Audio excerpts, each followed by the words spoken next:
Publicar um livro custa caro. Você tem que pagar uma série de profissionais que vão ajudar a transformar o manuscrito em um livro-objeto. Tem o capista, revisor, editor, diagramador e por aí vai, é um monte de gente. Sem contar, é claro, na impressão desse livro. Não é todo autor que tem R$4.000, R$8.000 para publicar um livro. E é por isso que cada vez mais autores e até mesmo editoras estão aderindo ao financiamento coletivo. Mas o que é isso? Como funciona? Esse é o assunto de hoje. Aqui quem fala é a Karen Soarelli, autora da série Crônica de Miríade, e você está no Papo de Autor, o podcast onde escritores compartilham suas experiências e dão dicas para quem está começando.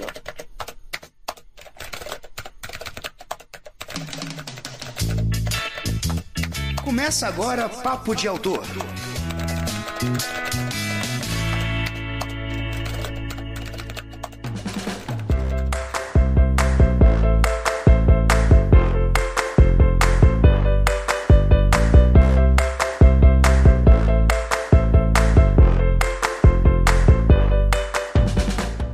Hoje estão aqui comigo.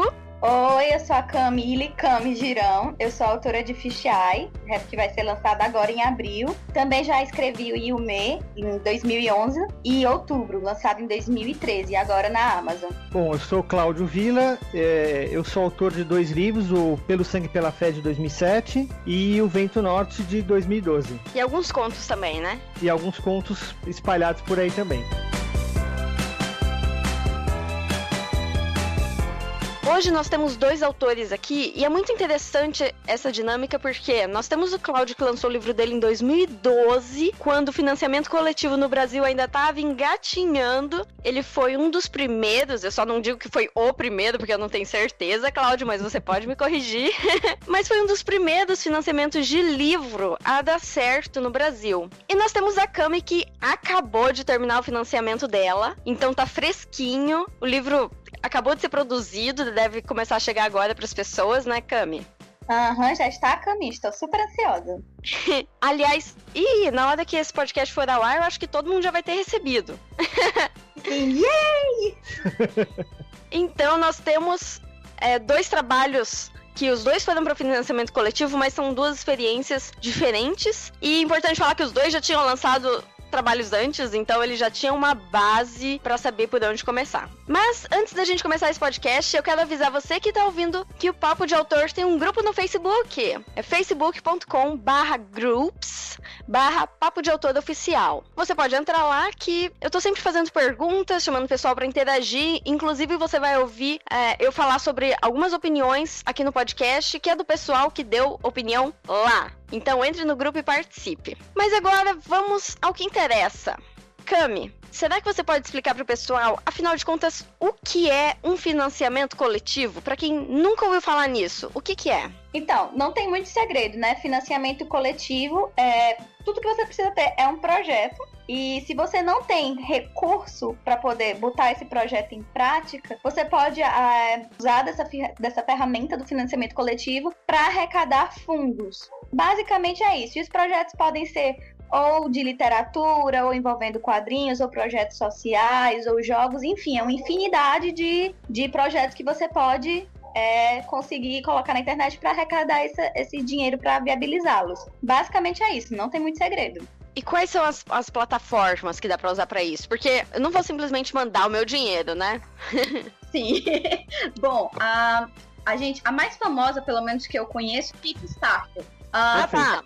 Kickstarter é o americano, né? Isso, é um dos mais conhecidos, das mais conhecidas plataformas é o Kickstarter. Inclusive, uma das campanhas mais bem-sucedidas dele foi a da Amanda Palmer, que era vocalista do The Dresden Dolls, e ela lançou, na verdade, uma campanha para poder fazer o novo álbum dela, e ela arrecadou $1 milhão.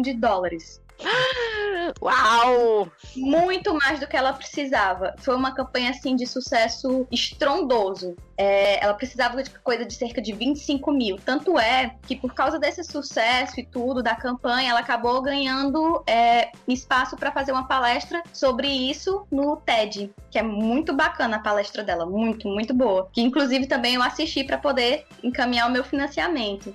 Sim. Então a gente já vê aí que tem um estudo antes de fazer o financiamento. financiamento, né? A gente vai falar mais sobre isso depois. Sim, e aqui no Brasil a gente tem pra mim, a mais conhecida, que é o Catarse, que foi onde também eu coloquei a minha campanha online, mas também tem outros sites, por exemplo, tem o Vaquinha, que já é mais mesmo para você, como é que eu posso dizer, apoiar, não necessariamente projetos, até coisas bem mais pessoais e tal, tipo, me ajude aqui com uma viagem, você pode apoiar no Vaquinha também. Pelo menos esses são os dois mais conhecidos assim, que eu penso agora.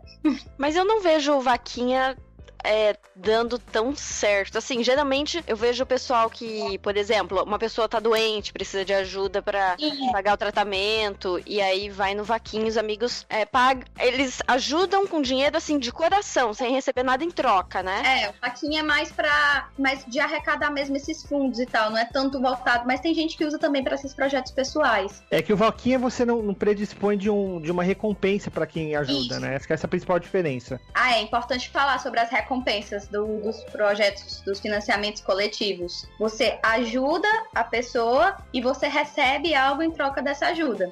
Isso é muito bacana, isso movimenta muito. E quando que a pessoa recebe? Quando o projeto estiver pronto. Por exemplo, eu vou falar daqui do meu caso, né? Para lançar o Fichai, eu coloquei algumas recompensas. Alguns valores você conseguia adquirir o PDF do livro, com outro valor você conseguia adquirir o livro, o marcador. Tinha outro valor que você conseguia adquirir um pequeno kit, que vinha 2 pôsteres em A5, 2 postais, o Não Perturbe e o marcador. E aí ia caminhando. E agora que o livro tá chegando, também as recompensas já chegaram, só tô esperando mesmo baterem aqui na minha porta, preparar os kitzinhos e sair disparando pras pessoas. Ai, que legal! Nossa, legal. Muito emocionante.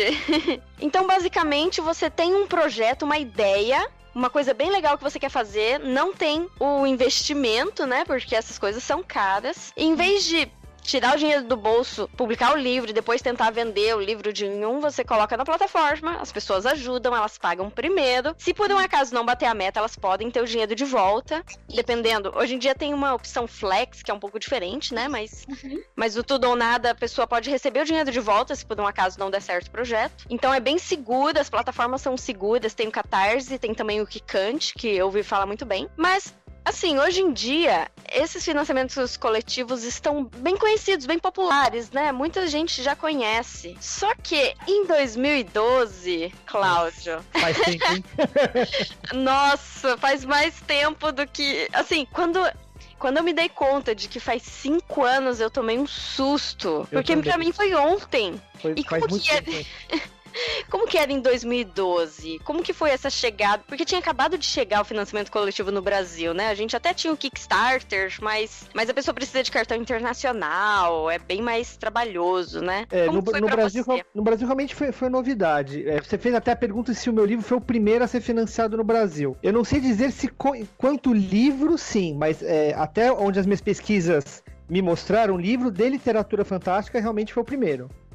Pelo menos na época, eu não lembro de ter encontrado nenhum outro autor que estivesse fazendo uma campanha nesse sentido. Acho que em 2012, o que era muito interessante, o grande desafio era exatamente explicar para as pessoas do que se tratava um financiamento coletivo. Você tinha que, primeiro, dizer que você estava com um projeto, que os valores arrecadados eram necessários para fazer esse projeto acontecer. Você tinha que criar recompensas que fossem interessantes para as pessoas. A grande dificuldade que eu tive foi não só contatar todo mundo, porque como era uma coisa muito nova, né, você não tinha um público de apoiadores de Kickstarter como você tem hoje. Hoje você tem grupos, inclusive, de pessoas que estão sempre apoiando projetos. Então era um trabalho de formiguinha, era procurar uma pessoa por vez, quem comprou meu primeiro livro, quem tinha um site, quem tinha um blog, quem gostava de literatura fantástica como um todo, outros autores, e foi esse caminho, né? Foi literalmente um passo de cada vez para conseguir fazer uma campanha que desse certo. E você diria que evoluiu muito de lá pra cá? Eu não sei dizer se evoluiu, acho que evoluiu sim, mas ele ficou um pouco diferente. Evoluiu porque hoje você tem muito mais plataformas para você fazer esse tipo de trabalho. Você tem até outros formatos, por exemplo, você mesmo comentou o Flex, né? Na época que eu fiz era tudo ou nada, ou você fazia e conseguia, ou não tinha conversa, tinha que devolver todo o dinheiro, né? Então hoje, essas outros formatos, eu acho que permitem você fazer campanhas diferentes. E o que eu sinto muito hoje, que eu acho que mudou bastante, é que hoje em dia você tem muitas empresas ou pessoas que trabalham o crowdfunding muito mais como uma pré-venda do que como um financiamento de projeto, né? O meu caso, eu precisava do dinheiro para fazer o projeto acontecer. Não tinha. Se não desse certo, eu não tinha como fazer o projeto. Hoje em dia você tem muitas empresas, eu vejo isso muito no meio de jogos de tabuleiro, que é um meio que eu tenho participado bastante nos últimos anos. Você tem muitas empresas que já têm o dinheiro para o projeto, já tá com o jogo pronto, montado, e montam o crowdfunding como se fosse uma pré-venda. Quer dizer, mesmo que o crowdfunding não seja bem sucedido, o jogo ainda vai para o mercado. E eu acho que isso desvirtua um pouco o conceito, né, a ideia. Eu acho que isso acaba, não vou dizer estragando, mas eu acho que não é uma abordagem muito bacana para esse formato de financiamento. Mas tem também a questão das metas estendidas, né? O que você não acha que influencia também? Porque é um jogo de tabuleiro mesmo. Se você chegar só... Com livro é mais difícil, que livro, geralmente, os que eu vi, eles só bateram na meta. Mas no jogo de tabuleiro costuma passar até 100% da meta, e aí o pessoal vai acrescentando outras opções, outros brindes. Isso realmente é verdade. Para esse formato faz um certo sentido. Eles criam as versões de Kickstarter, né? As versões de crowdfunding, que é uma versão do jogo com uma série de outros adendos, outras coisas que vão acrescendo ao jogo. Mas ainda assim, eu acho é um assunto um pouco delicado. É um pouco desleal, você diria? Eu acho que é um pouco desleal, acho que esse é o termo. Você tem uma empresa grande fazendo esse tipo de projeto, uma empresa que já tem condições de financiar um projeto desse, você acaba ofuscando um pouco as pessoas que não têm o recurso, que precisam do recurso para fazer o projeto acontecer, mesmo de jogos. Tem muitos autores independentes que começam a fazer projetos, então acaba ofuscando um pouco essa pessoa, esse empreendedor individual que está tentando fazer o projeto dele acontecer, quando você tem outros projetos muito grandes, com metas incríveis, com opções incríveis, que as pessoas acabam às vezes se direcionando para esse tipo de projeto, né? E não é nem só questão de jogo, não. Eu já vi uma banda grande que já tá no mercado há algum tempo, tipo uns 20 anos, usando essa ferramenta para poder fazer o novo álbum. Já vi bandas fazendo isso, banda grande. E teve até o caso ano passado, que virou até piada do tal do Zebeléu, né? Vocês lembram, né? O cara mas aí é de uma outra questão, né? Que ali pareceu muito desonesto. O cara ganha 100 mil reais de um programa, se junta com duas pessoas que têm muito dinheiro e faz um crowdfunding para abrir uma lanchonete, não me parece muito honesto. Eu acho que um pouco de vou aproveitar a fama para conseguir fazer a coisa, entendeu? Mas aí, assim, tirando essa parte do Zé Beléu, porque o negócio foi realmente...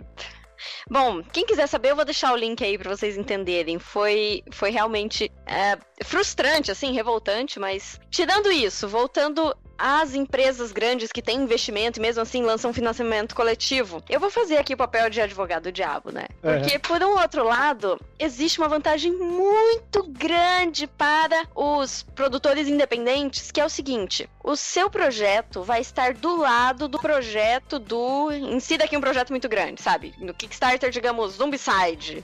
Então, quer dizer, antes, poucas pessoas sabiam que era financiamento coletivo, mas aí chega uma empresa grande e fala, meu projeto tá ali no Catarse. A pessoa que nunca viu um financiamento coletivo na vida vai entrar ali, vai descobrir o que é e vai ter outros projetos pra ela apoiar. Então, por um lado, eu acredito que seja uma boa ideia. Inclusive, nós temos o Luigi Looney Walker, autor de Drink Escarlate. Ele deu opinião pra gente no grupo do Papo de Autor, dizendo que o financiamento coletivo ajuda a divulgar o trabalho do autor. E eu acredito nisso, que é uma vitrine. Você entra lá no Kickstarter, no Kickstarter não, no Catarse, tem lá todos os quadradinhos das opções de financiamento. Então, por um lado, isso pode ser vantajoso pra todo mundo. Sim, concordo. Nesse ponto, realmente, eu concordo com ele. É uma vitrine, né? É uma forma de as pessoas te conhecer. E é um teste também, na verdade. Se você for avaliar, quando você faz um crowdfunding, você tá literalmente usando o termo, botando a cara a tapa, né? Você tá expondo a sua ideia, expondo a sua história e tentando vender para as pessoas uma coisa que, abre aspas, ainda não existe, né? Você tem um manuscrito, você pode até ter um livro pronto, mas não é uma coisa física e palpável, é mais uma ideia. Então, quando você consegue vender isso, já é um grande sucesso. Certeza. Isso é verdade. Isso é verdade, principalmente a parte de botar cada tapa, né? Porque se o financiamento coletivo der errado, e assim, é uma coisa normal, muitos financiamentos simplesmente não vão pra frente. A grande maioria não vai pra frente, infelizmente. Como lá vou eu citar mais uma pessoa do grupo do Papo de Autor, o próprio Luan Sawada falou que muitos autores não conseguem apoio. E eu acredito que, não sei se é uma coisa minha, se eu tô pegando no pé, mas eu tenho a impressão de que os livros têm menos apoio do que outras formas de...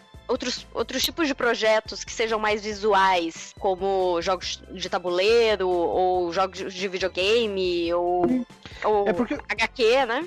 É que o livro você não tem muito o que vender visualmente, né? Isso. Se você coloca essa questão do visual, se você casa, já chama muita atenção. Já faz a pessoa olhar, opa, isso aqui é diferente do que eu normalmente vejo. Então tem que apelar um pouquinho pra esse lado. Eu acho que assim, eu acho mais complicado, mais difícil, assim, você criar uma campanha, elaborar bem bonitinha para livro, exatamente por causa da questão do visual. Você tem que mexer muito bem nisso. Tem que chamar muita atenção. E vocês dois apelaram pro visual, né? Então, quer dizer, a Cami Girão, ela fez os prints. Tem alguns artistas trabalhando na equipe, né, Cami? Isso. Eu chamei a Juliana Rabelo e a Simone Beatriz do Estúdio Seasons para fazer alguns desenhos. E, aliás, são desenhos lindíssimos. Preciso falar. É maravilhoso, dá vontade de abraçar as duas e dizer te amo. Muito obrigada. E o Cláudio, você fez uma opção de luxo, né? De colecionador do seu livro. Isso, eu fiz uma... Porque quando eu fui pensar as recompensas, né? Isso é uma coisa que eu tenho observado muito em projetos que eu acompanhei depois, né? Que eu acho que é onde alguns autores acabam errando. Eu acho que eu trabalhei em livraria durante 4 anos. Né? Então eu conheço um pouquinho do mercado livreiro. E a gente tem que sempre lembrar que livro é um produto. Né? A gente, como autor, se apaixona pelo livro, é o nosso filho querido, a gente fica todo melindroso quando tem o livro. Imagina, eu já passei por isso e eu tenho certeza que vocês já passaram por isso também. Mas a gente tem que lembrar que livro, sobretudo, ele é um produto. Então você tem que vender uma coisa que tem um apelo visual e físico para a pessoa. Então, eu falei assim, não, quero fazer uma edição que o cara vai olhar aquela edição, vai ser uma coisa linda, uma edição com uma capa de couro, que vai ter um medalhão de metal na frente, com fecho, com a capa interna ilustrada. Quer dizer, uma coisa que a pessoa... E assim, 100 unidades. Quem tem hoje tem. Eu já tive caso, foi engraçado, tipo, anos depois, a pessoa, não, mas eu compro de você, fala, mas eu não tenho. Não, mas eu não posso fazer. É 100, todos eles são numerados. É exatamente para ser uma coisa que o cara falando, eu tenho, é meu, ninguém mais tem. Se daqui a 10 minutos eu ficar muito famoso e morrer, a pessoa tá rica, né? Isso no longo prazo. E autografado? Todos autografados e numerados. Pois tá aí. Nossa, muito legal. Tem um aí pra me vender? Infelizmente não, olha, eu tenho um meu. Eu te falo a verdade, eu tenho só um, que é o meu. Então segura. Esse eu vou dizer que eu não vendo, viu?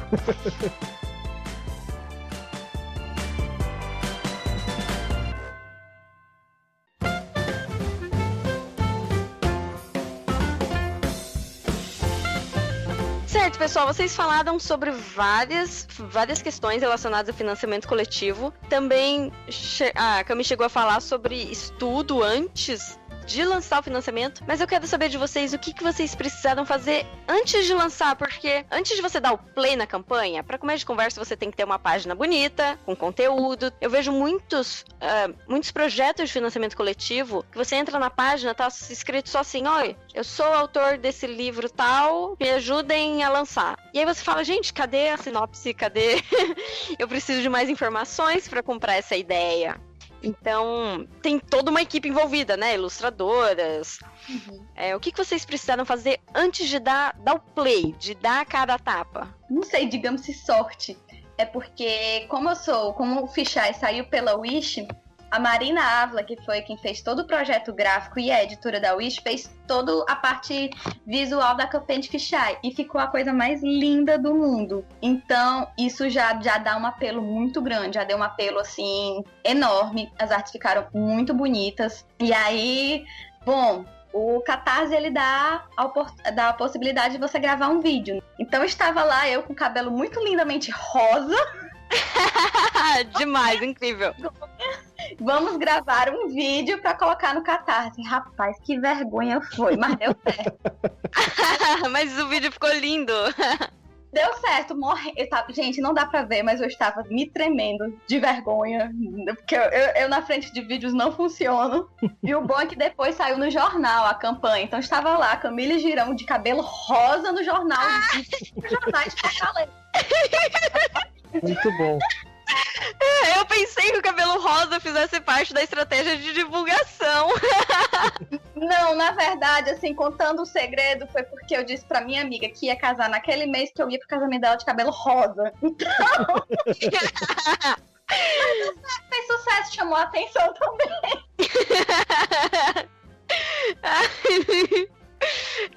Funcionou, tá valendo. E os desenhos das meninas também, que deram... Um up muito grande. Muito, muito grande. As pessoas que veem o kitzinho, os olhos brilham, o coração palpita. Eu mesmo, quando eu peguei as impressões, deu vontade, caiu aquela lágrima solitária, sabe? Eu entendo.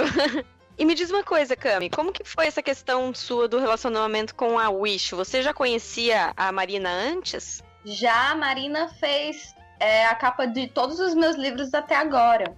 E eu trabalho com a Wish, né? Eu sou organizadora das antologias deles e também sou revisora. Numa conversa, rolou a ideia e aí a gente diz, é nós que voa pro chão, e foi isso. Mas a Marina, ela já tinha feito financiamento coletivo antes, né? Sim, ela tinha feito do Contos de Fadas 2, que foi também um enorme sucesso. Teve muita aderência e agora ela tá com Contos de Fadas 3, já ultrapassou a meta. Muito legal. A bicha não é fraca.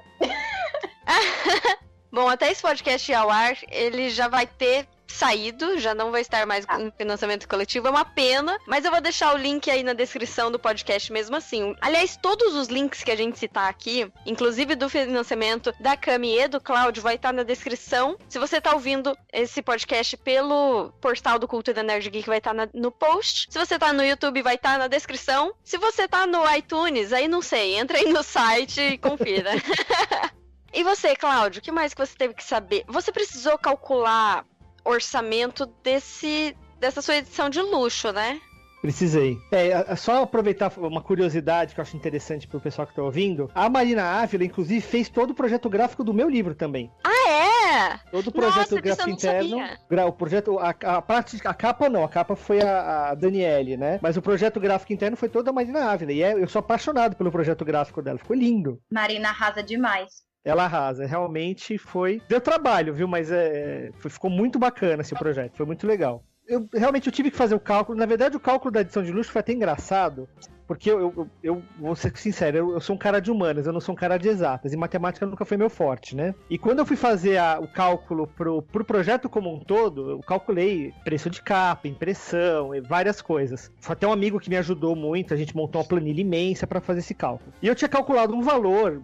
Acho que na época eu tinha calculado R$15 para fazer a edição de luxo, 10 eu não lembro. E tudo bem, eu fiz a campanha começou a rodar, a campanha foi bem sucedida, eu fui atrás da edição de luxo. E eu não achava uma pessoa no mundo que fazia o que eu precisava por esse preço. Quer dizer, a pessoa pedia 40, 50, eu falei, nossa, ferrou, eu tenho que entregar uma coisa e eu não vou ter dinheiro para isso, eu não tenho como fazer essa edição. E começou a bater um desespero. Essas coisas são caríssimas, né? E o preço do papel sobe o tempo todo. Pois é, e aí eu comecei a ficar desesperado. Até que eu liguei para uma pessoa que me passou um contato, que me passou para um rapaz, um senhor que trabalha, tem um escritório, quer dizer, uma oficina, no bairro da Liberdade, que é uma portinha dentro de um prédio. E eu fui lá e ele fez pelo preço que eu conseguia pagar e o trabalho dele ficou extraordinário. Quer dizer, eu dei uma sorte imensa de achar a pessoa certa pelo valor que eu tinha para investir nessa edição.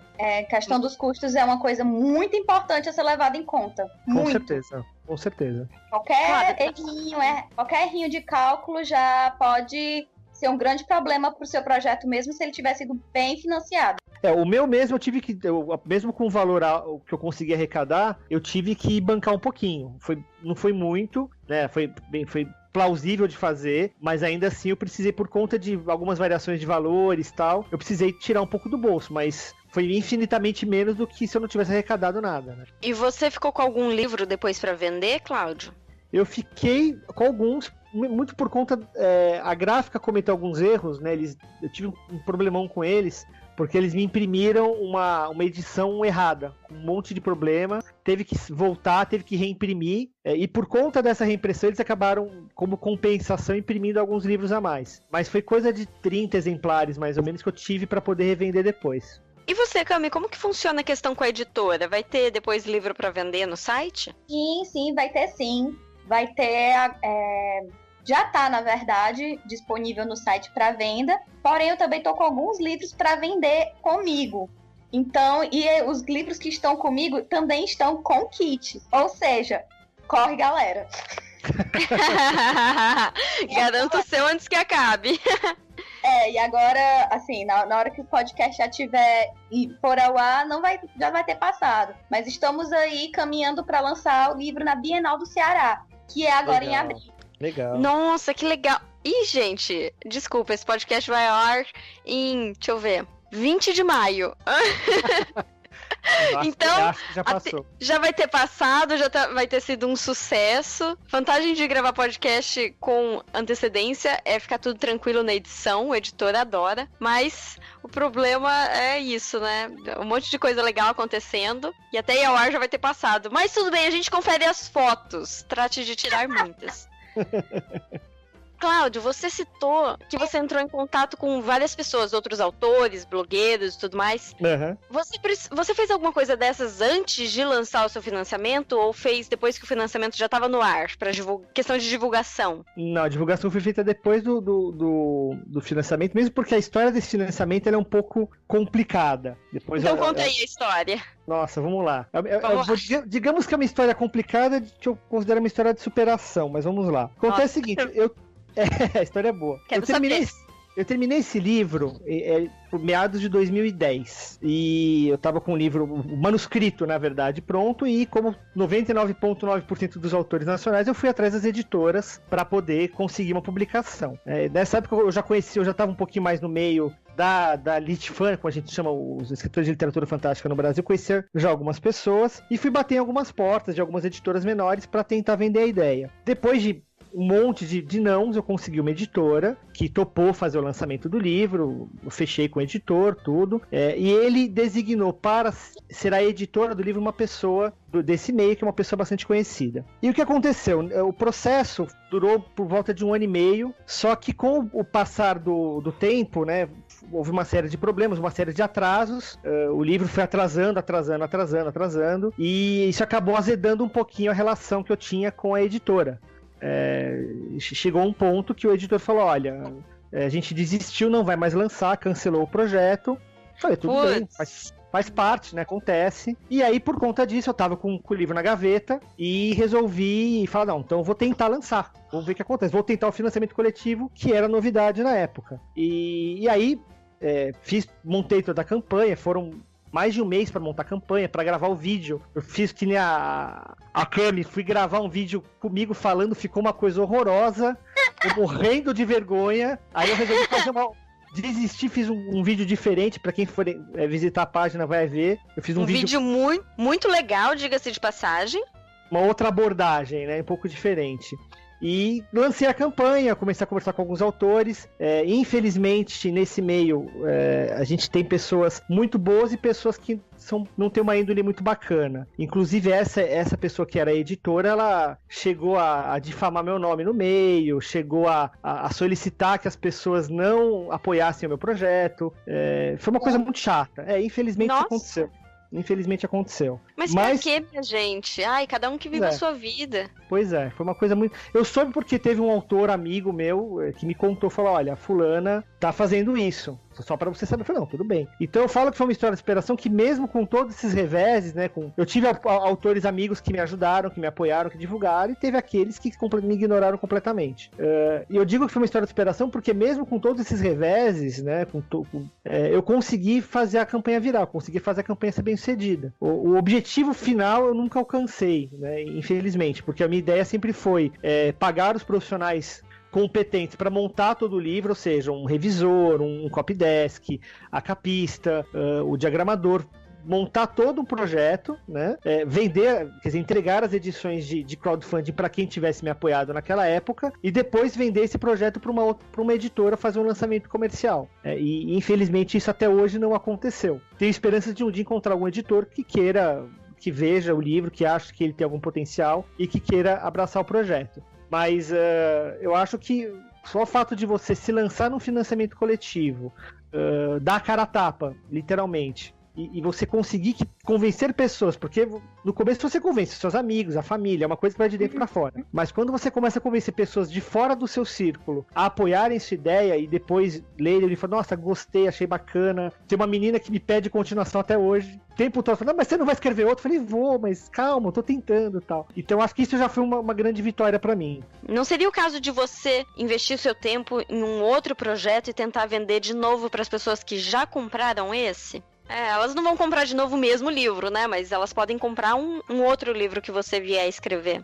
Sim, sim. É que esse livro, como eu disse, como eu trabalhei em livraria, ele nunca teve uma chance de realmente pro mercado, né? Foi uma edição pequena de 100 exemplares que foram para os apoiadores. Eu acho que eu realmente gostaria que ele tivesse uma chance no mercado. Mas com certeza, a ideia de escrever... Eu tô há 5 anos tentando escrever um livro novo, mas muitas coisas aconteceram no caminho aí nesses últimos 5 anos e acabou atrasando esse projeto. Eu tive outras coisas que eu tô tendo que tocar hoje, né? Ter filho, por exemplo, complica um pouco as coisas. Mas, eu sei como com certeza... Não é do filho, mas eu sei como é. Fiz 2 faculdades. Não recomendo a ninguém.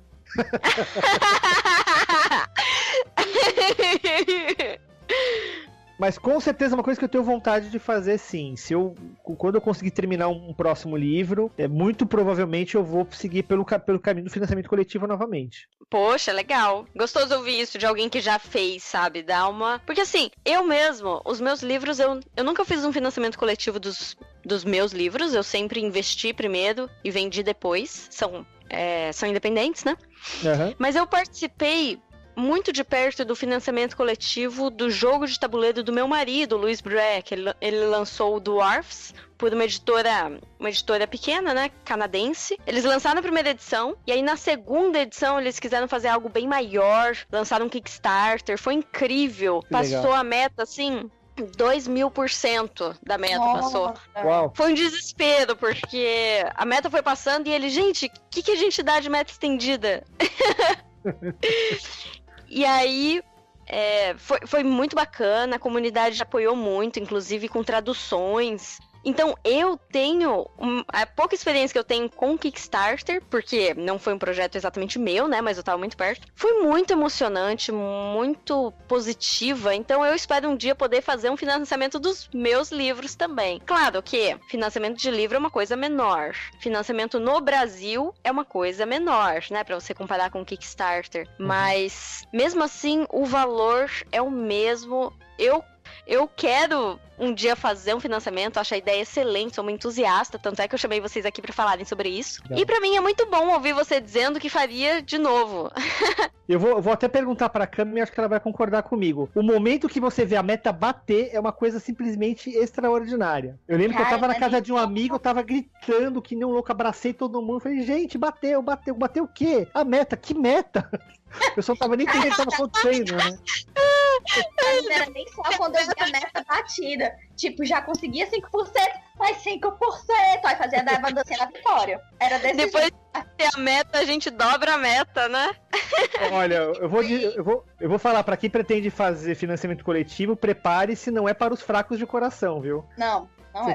Você tem que ter um coração bom, porque é muita emoção. Ainda mais quando você vai chegando também. Perto. E amigos também. Porque as minhas amigas, meu Deus, são só as anjas, minhas anjas. As minhas amigas pegavam o link da campanha, colocavam como site no Instagram, aí colocavam como status no WhatsApp, saíam divulgando, botavam a capa como capa de Facebook. E sempre que a meta ia sendo batida, todo mundo comemorava junto, são as minhas anjas. Ave Maria, a felicidade foi assim, contagiando todo mundo do meu ciclo. Foi muito massa. Que legal, que delícia. Aliás, você aí que tá escutando esse podcast e que quer ajudar, contribuir com os financiamentos coletivos, claro, você pode dar sua contribuição em dinheiro, que afinal de contas é o objetivo final, mas fazendo ou não isso, se você ajuda a divulgar, dá uma diferença tão grande. Total. Tanto questão de mais gente ficar sabendo, quanto é até psicológica, né? As pessoas ficam felizes que você contribui, divulgue. Faz uma diferença muito grande. Então ajude aí um financiamento coletivo, compartilhe no seu Facebook, vai ser muito bacana. Inclusive, o meu financiamento, ele precisou sair em dezembro, por causa da Bienal do Ceará, que é agora em abril. E teve que ser assim muito rápido, exatamente para poder dar tempo para estar tudo prontinho para a Bienal. E era complicado, porque dezembro é Natal. Então, muitos amigos meus não puderam me ajudar exatamente por causa desse aperto de final de ano. Mas isso não foi motivo, eles saíam divulgando, como eu falei mesmo. As minhas amigas colocavam o link da campanha no Instagram. Eu fiquei assim, gente, sabe aquele momento que você olha o Instagram da Cidadã e você fica, eu não acredito. Muita diferença, muita diferença. Olha que em 2012 nem Instagram tinha, hein? Era Facebook, olha lá, viu? E Twitter. E Twitter, O Orkut verdade. já tinha falecido na época? O Orkut já tinha ido pro saco. Era o comecinho, foi quando eu comecei no Facebook, na verdade. No Facebook já tinha um tempinho. Mas não tinha Instagram, não tinha tantas redes sociais. Era mais um trabalho. Eu lembro que eu peguei. Eu fiz uma pesquisa no Facebook, todas as pessoas que gostavam de literatura fantástica. E eu mandei uma mensagem individual pra cada uma. Mandava, sei lá, 20, 30 mensagens por dia. E o Facebook não te marcou como spammer, não? É, que se você mandava uma a cada 5 minutos, dava pra fazer... Não marcava como spam, né? Tinha toda uma estratégia pra você conseguir mandar mensagem pras pessoas. Mas eu mandava uma mensagem só, diga-se de passagem, eu ficava atormentando a pessoa, né? Mas era Ctrl-C, Ctrl-V, igual pra todo mundo.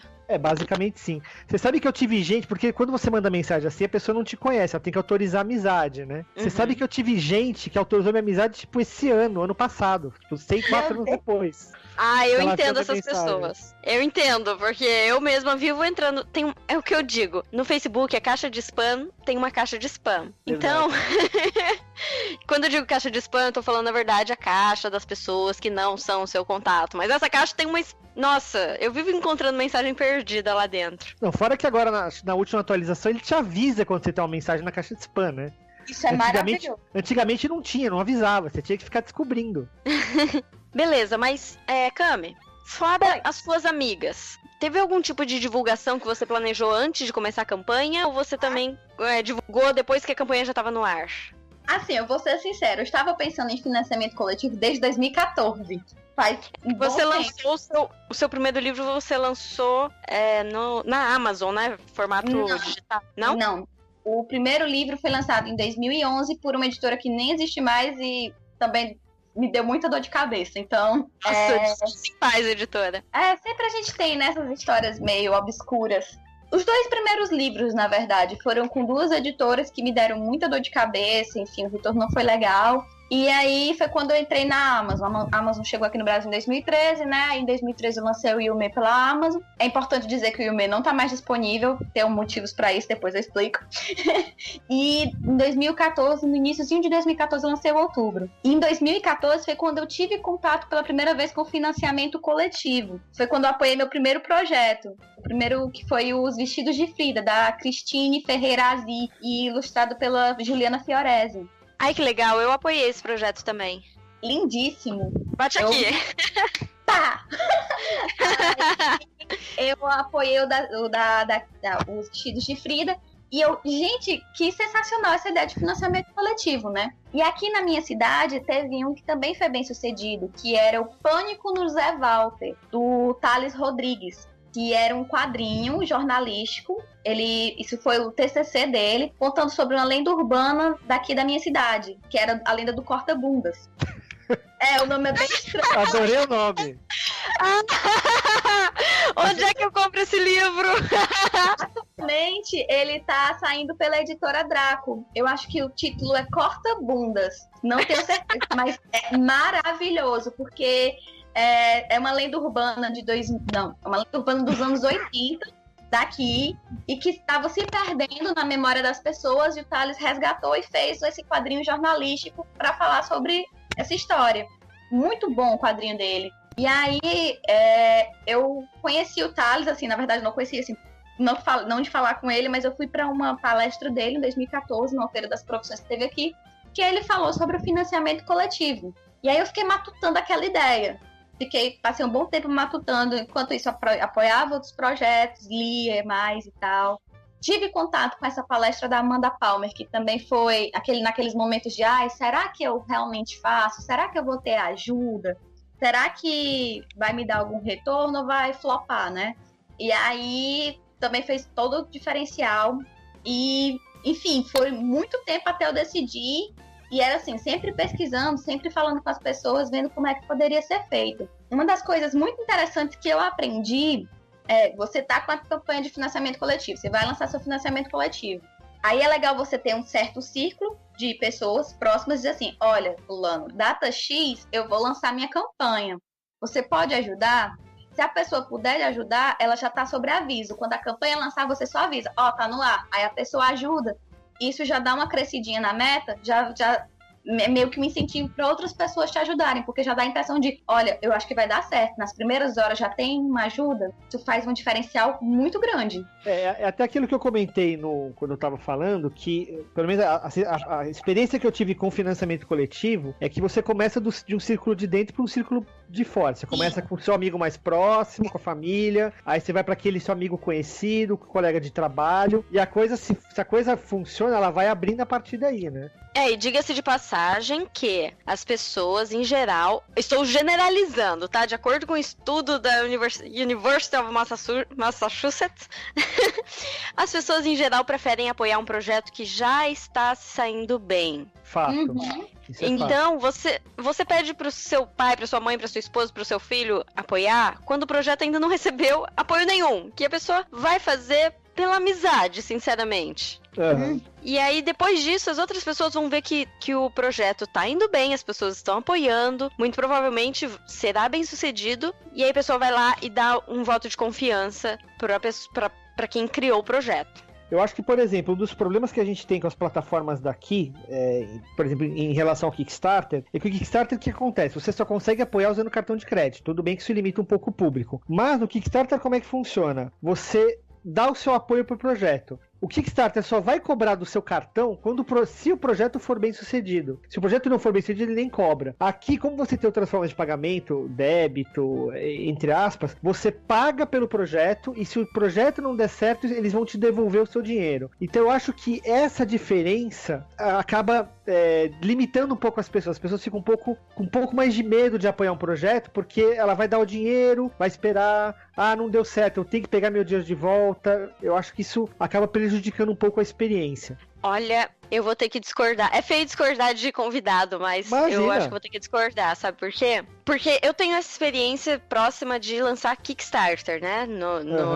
Na plataforma americana. Então, o que a gente sabe daqui do Kickstarter é que quando a pessoa apoia um projeto, na verdade, é como se ela colocasse a caixa do jogo, ou livro, ou que seja o produto, em um grande carrinho de compras. Uhum. E aí ela vai continuar circulando pelo supermercado, que é o Kickstarter, e nada garante que ela vá levar aquilo mesmo, ela pode simplesmente devolver na prateleira. Então, o que acontece? Projetos longos demais, com mais de 2 meses, digamos, as pessoas acabam desistindo e tirando o apoio. Entendi. Então, para a pessoa que está apoiando, claro, é muito cômodo pagar só na hora que o projeto for para frente. Mas para a pessoa que está fazendo o projeto, é melhor que seja descontado na hora. Então, eu acredito, eu não sei quais são os bastidores dessas plataformas, mas eu acredito que no Brasil seja feito dessa forma de propósito, justamente para evitar que a pessoa tire o apoio depois que o projeto já foi financiado. Porque brasileiro faz dessas coisas. Infelizmente faz. Seu ponto de vista é bem interessante, Karen, também. Acho que existem os dois lados aí.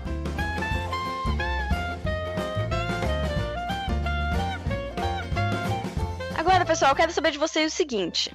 Nós vemos vários projetos que são bem-sucedidos, vários projetos que não dão certo. Na opinião de vocês, qual a diferença entre um e o outro? Os que dão certo e os que não dão? Porque existem vários motivos, né? Imagino, na opinião de vocês, o que vocês acham que pega mais? Então, bom, na minha visão, na minha experiência, né? Depois que o projeto foi financiado, eu tive 3 ou 4 outros projetos de pessoas que vieram me procurar, vieram pedir dicas, ou eu mesmo entrei no projeto, identifiquei uma coisa que eu achava que não estava legal e abordei a pessoa para falar isso. Eu acho que, novamente, eu vou insistir nessa questão. Nós, autores, na grande maioria das vezes, a gente tem muito uma visão de pai para filho com o livro. Por isso que muito autor, quando o editor pega o livro e retalha o livro inteiro, dá quase um desespero. Parece que tem alguém retalhando seu filho, né? É uma sensação horrível. Mas eu acho que a grande dica que eu dou para quem tá pensando em fazer isso é o seguinte: encare o seu livro como se fosse um produto, né?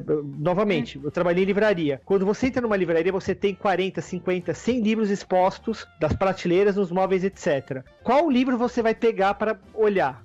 Porque a gente falava muito em livraria que existe um processo de 3 etapas para a pessoa comprar um livro. Então você entra numa livraria. A primeira etapa é você conquistar o cara pela capa. Você chamar a atenção dele pela capa. Então a capa tem que despertar alguma curiosidade. Se é uma capa mal feita, o cara nem pega o livro para olhar. Eu já vi casos de capas, que é o que a gente fala que é a famosa arte sobrinho, né? O cara deu pro sobrinho desenhar e fica aquela coisa horrorosa.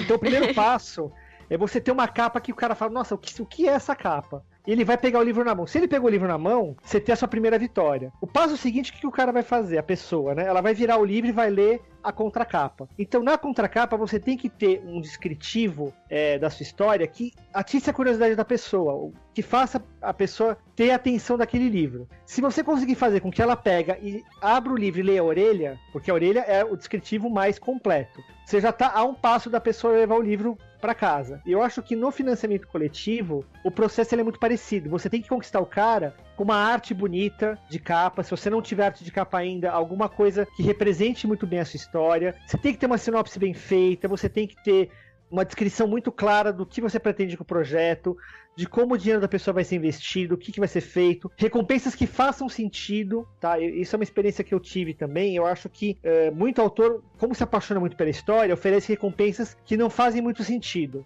Por exemplo, eu acho que quando você é um autor novo, você não é um autor consagrado, você oferecer pro cara: eu vou te dar o meu livro, uma camiseta com o nome do livro ou com o nome do personagem. Eu já vi caso de gente oferecer uma estátua do personagem, um busto. Eu vi que no caso da Cami ela ofereceu até arte, né? Que eu achei muito bonita a arte, mas algumas vezes isso não funciona. Por quê?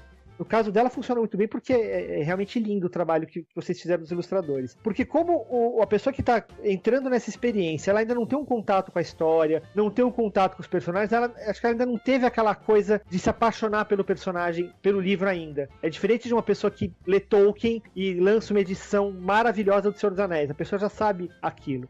Então eu acho que as recompensas têm que fazer sentido. Tem que ser por uma edição especial, um marcador de página bacana, uma edição bem feita. Não uma coisa que não tem muita serventia, não tem muito... Essa foi a sensação que eu tive das campanhas que eu vi. E aquilo que você falou, muita gente assim: gente, me ajuda a publicar o meu livro. Não, cara, você tem que vender o seu livro, é um produto. Você tem que vender. Por que seu livro é do caralho? Por que seu livro é tão legal? É isso que tem que passar numa campanha de financiamento coletivo. Eu acho que pelo menos o que eu vi muito foi falta de planejamento do pessoal.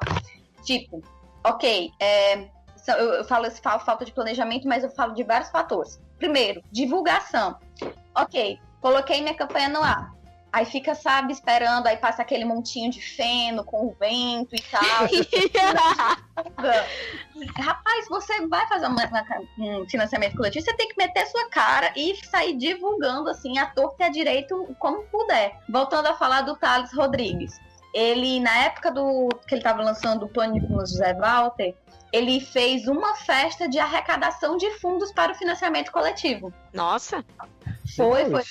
Foi bem legal, foi bem diferente, inusitado e tal, e ele reverteu esse dinheiro da festinha pro projeto do livro dele. Então, é outra forma de divulgar, sabe? Então, você tem que, na hora que você tá fazendo o seu planejamento bonitinho, você tem que pensar na divulgação. Segundo fator, dinheiro. Gente, se você não pensar nos pormenores da campanha de financiamento coletivo, ela pode ser bem sucedida na plataforma?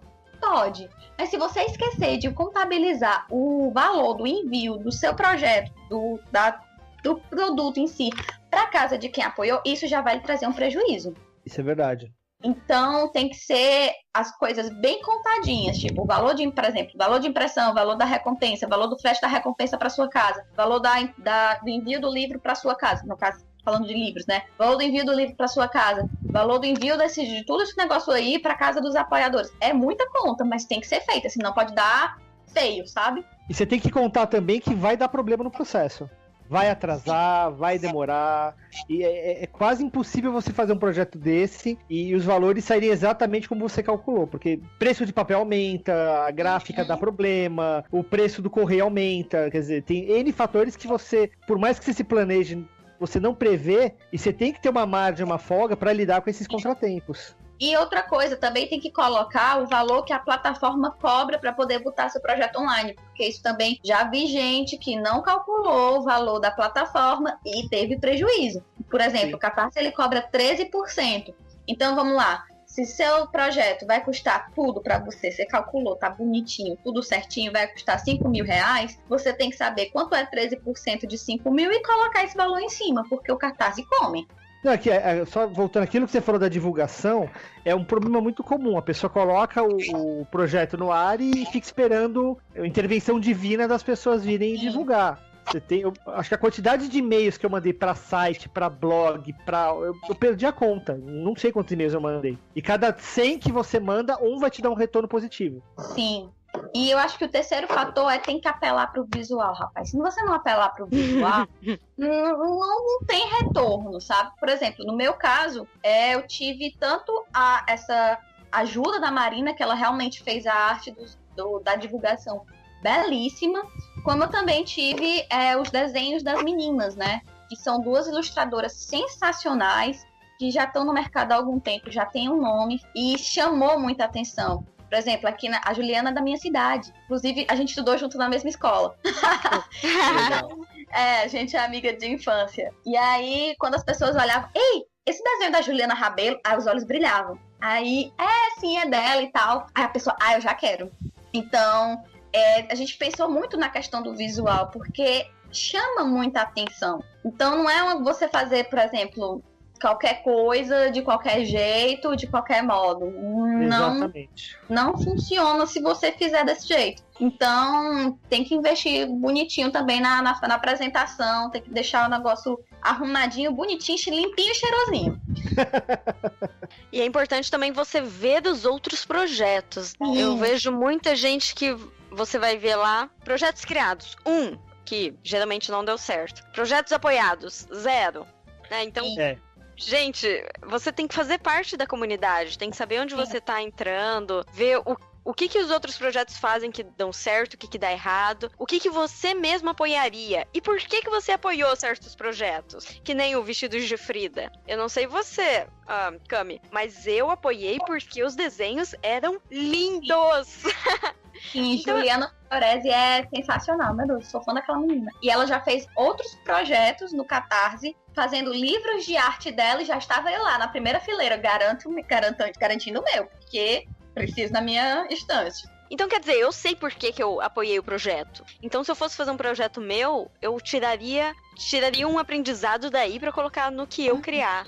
Apoiei muitos projetos no Catarse, e aí eu peguei todos os que eu apoiei, ok, vamos, por exemplo, olhar as recompensas. Porque uma das coisas que eu pensei na hora das minhas recompensas foi, eu quero fazer coisas que eu coloque dentro do livro e que o custo do envio não seja tão salgado para nenhuma das duas partes. E aí eu pensei em coisas de papelaria. E aí eu fui vendo o que os projetos que eu apoiei, o que eles faziam de papelaria que era legal adotar. E aí foi assim, foi esse processinho de quebra-cabeça.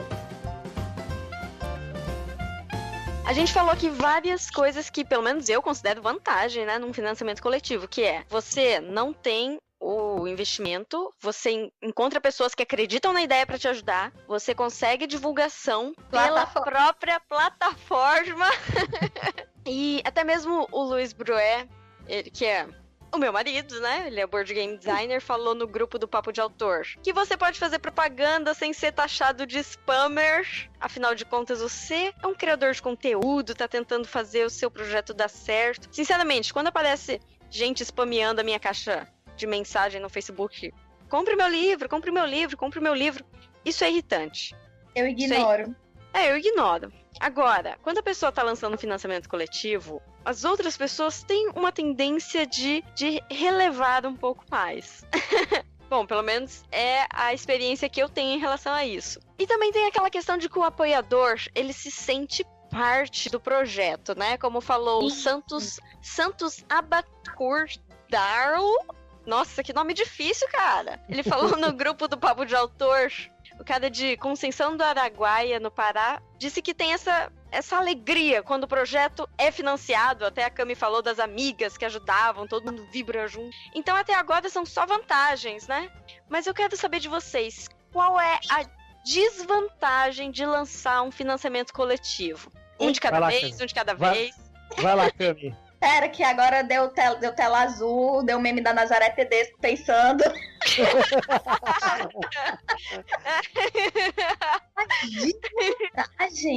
Eu diria assim, pelo menos da experiência que eu tive, as vantagens, como a Kari já falou, são inúmeras, né? Eu acho que a grande desvantagem, vamos dizer assim, primeiro que você tem que fazer tudo, praticamente. Pelo menos no meu caso, eu tive que fazer todo o processo, gravar vídeo, tudo bem que, é claro, eu contratei profissionais para me ajudarem, mas você tem que fazer praticamente tudo sozinho. Eu lembro que uma das entregas que eu fui fazer de livro, eu fui fazer uma entrega na região da Paulista, eu entreguei acho que 15 livros, eu coloquei os livros na mochila e rodei ali a tarde inteira, aquela região, entregando livro de porta em porta. É um trabalho gigante. É uma delícia conhecer a pessoa, mas nossa, eu tenho até gravado o percurso que eu fiz no Google. Foi acho que 3 km andando, mas tudo bem. Nossa! Caramba, você entregou presencialmente! Vários livros eu entreguei presencialmente. Os que eu consegui chegar a pé, eu consegui entregar presencialmente. Mas acho que, pelo menos no meu projeto, a grande desvantagem que eu vi é que eu acho que ele limita um pouco o alcance do seu projeto, né? Por um lado, é muito legal você ter um apoio, porque, como vocês mesmos disseram, a pessoa que participa, ela se sente parte do projeto. E eu fiz bons amigos por conta do projeto. É muito legal você ter essa pessoa que realmente se apaixona pela sua ideia e te apoia, e te divulga, e você continua tendo contato com ela anos depois. Mas eu acho que a dificuldade, pelo menos que eu tive, é o alcance, né? Como eu disse pra vocês, eu fiz esse projeto de 100 exemplares, infelizmente eu não consegui uma editora que colocasse ele no mercado, então ficou uma coisa muito limitada. Ele se limitou a esses 100 exemplares e a edição digital que hoje tem na Amazon. Eu diria que a grande desvantagem é mais essa mesmo. Eu ainda tô pensando na desvantagem. Assim, eu acho que talvez, voltando ao mesmo ponto, se você não planejar direitinho e deixar alguma conta faltando, pode ser uma desvantagem porque vai dar prejuízo. Então, talvez tenha aí. Você tem que ter a coisa muito bem elaborada, muito bem feita, cada pormenor detalhado, plano de fuga se não der certo, alguma coisa. E verdade. Tem que ser tipo uma estratégia de guerra, sabe? Qualquer jogadinha errada pode lascar o negócio. Mas falando aqui do que tu falou, Cláudio, esse negócio de você ter que cuidar de tudo pode ser uma desvantagem, mas também pode ser uma vantagem. Porque a coisa pode sair mais ou menos da forma como você quer. Então, eu acho que esse item ficaria assim no meio um pezinho num lado e um pezinho no outro, sabe? Você garante a qualidade do que você tá lançando, eu acho que isso é importantíssimo. A gente que tá um pouco no meio, sabe que tem muita editora picareta, que não é nem editora, é gráfica, né? Que ilude os autores, isso é uma coisa que infelizmente acontece muito. Olha, publicamos o seu livro, você manda o original pro cara, o cara te dá um contrato ali que você paga uma pequena fortuna e o trabalho final é um trabalho, assim, horrível. Eu em livraria eu vi muito livro muito mal executado por conta desse tipo de projeto. Quando você tá à frente disso, é uma trabalheira monstruosa, mas você garante que o que vai sair é exatamente o que você imaginava. Sim. Talvez uma desvantagem não seja nem em relação ao financiamento coletivo, é o depois do financiamento coletivo. Porque você sendo um produtor independente, as coisas são mais complicadas, é um trabalho de formiguinha. É você para dar conta de botar seu projeto no mundo, divulgar e isso aí não deixar a essência dele morrer. Então, cuidar de tudo às vezes também é um pouquinho cansativo, é outro ponto, mas não tanto relacionado ao financiamento, e sim ao depois do financiamento. E tem algo que vocês gostariam de ter escutado antes de começar o financiamento? Alguma dica? Algo que vocês não sabiam e foram surpreendidos? Algo que poderia ter ajudado antes? Dezembro não é um bom mês pra fazer financiamento. Essa dica é muito valiosa. Assim, pra mim deu certo, sabe? Porque, enfim, a meta era pequena. A gente já tinha uma reservinha guardada pro livro.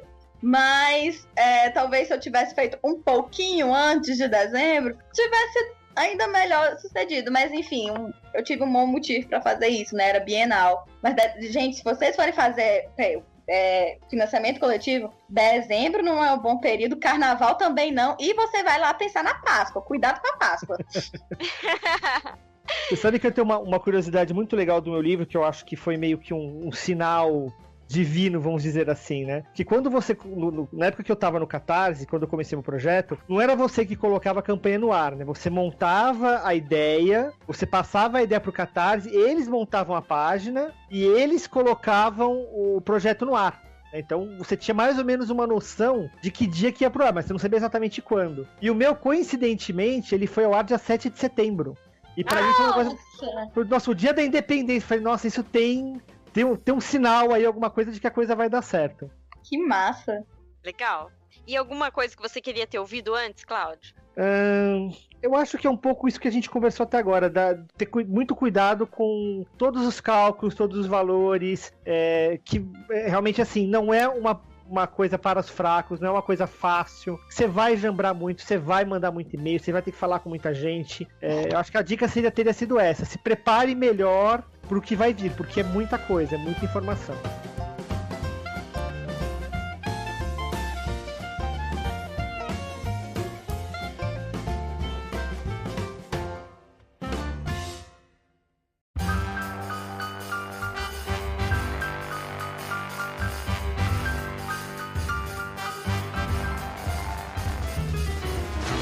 E nós vamos chegando ao final desse episódio. Tava legal a conversa, né? Depois eu desligo a gravação aqui e a gente continua em off. Risos, ninguém vai saber o que vai acontecer nessa conversa. Mas então, pra encerrar, eu quero saber de vocês onde que as pessoas encontram os trabalhos de vocês. Não só esse livro do financiamento, né? Porque vocês têm outras coisas, outros trabalhos. E onde também que dá pra encontrar vocês na internet, no Facebook, no Twitter, pra bater um papo. Deixa aí o jabá de vocês, esse espaço é pra vocês. Eu tenho 2 blogs. Um que é o meu mesmo, que é o camilegirão.com. E eu falo tanto coisas pessoais minhas, quanto eu falo um pouquinho sobre escrita, sobre design, porque eu sou designer gráfico, então eu falo sobre essas minhas áreas de atuação e tal. E eu tenho meu blog de cultura pop, que por enquanto está em atos, porque eu estou reformulando o conteúdo dele, que é o Chamate com Limão, e o endereço dele é matecomlimão.com. Não, eu não sou psicopata. Quero deixar isso claro. Adorei o nome. Todo mundo adora. Então, podem me procurar lá. O Chamate tem página no Facebook, que é Chamate com Limão, página no Facebook. E eu também tenho página no Facebook, que é o Camille Girão. E também tenho conta no Instagram, que eu uso mais o Instagram do que o próprio Twitter. Então, vocês podem me procurar lá. Eu vou passar os links pra Karen. E aí fica aqui bonitinho, listadozinho. E sobre os trabalhos, né? Outubro tá na Amazon. O Fichário tá sendo vendido tanto pela editora Wish. Não sei se na época que o podcast sair eu ainda vou ter livros com kitzinhos, mas eu aviso. Legal. E aí, você, Cláudio? Bom, vamos lá. O Vento Norte, que é o meu livro, ele tá disponível na amazon.com.br. Infelizmente, cópias físicas eu não tenho mais. Espero um dia conseguir fazer uma reedição. E na Amazon você tem 2 formas. Eu tenho o livro tanto ele inteiro, como dividido em 3 partes, para a pessoa que ainda não tem certeza se vai gostar. Ela pode comprar uma parte, ver se ela gosta e comprar o resto. Eu confesso que eu ando bastante afastado das redes sociais, da parte de literatura. Eu me afastei muito da Litfan, como a gente, por assim dizer. Então, o meu blog não está funcionando mais, mas vocês podem me encontrar no Facebook. Eu tenho a página lá do livro Vento Norte, pode mandar uma mensagem por lá, eu estou sempre dando uma olhadinha, e o que quiserem me procurar, estou sempre à disposição para ajudar no que puder. Desde que, é claro, a mensagem não vá para a caixa de spam da caixa de spam. Eu acho que de fanpage não vai, né? Não tem caixa de spam em fanpage. Eu acho que não. Pode mandar mensagem lá, estamos sempre disponíveis aí. Não, eu digo isso porque recentemente eu tive problema com... Eu entro na caixa de spam da caixa de spam, alguém me mandou mensagem 5 dias atrás falando, pedindo alguma coisa, perguntando alguma coisa, pedindo ajuda. E aí, 3 dias depois, a pessoa manda mensagem de novo falando: ah, você não respondeu? Quer saber? Não quero mais. Tô de mal. Ai, é muito frustrante pra mim, porque tudo que chega eu respondo, gente. Quando chega até mim, né? Uhum. E, aliás, por falar nisso, vocês me encontram também no Facebook, no Twitter, no Instagram, qualquer rede social dessa, no YouTube, né?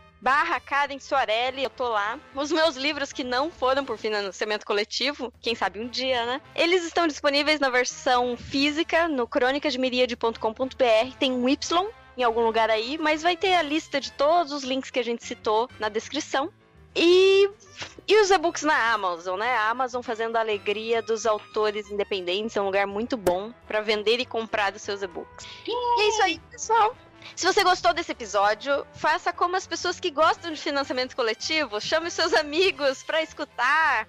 Então compartilha aí, a gente responde comentários no YouTube, no site, qualquer lugar que você comentar. Estamos batendo um papo aí e não deixe de entrar no nosso grupo. Então é isso, até a próxima. Valeu, pessoal!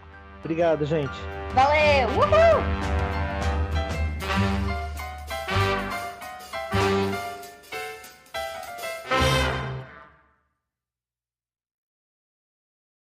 Esse podcast foi editado com muita malemolência por Ítalo Queiroz.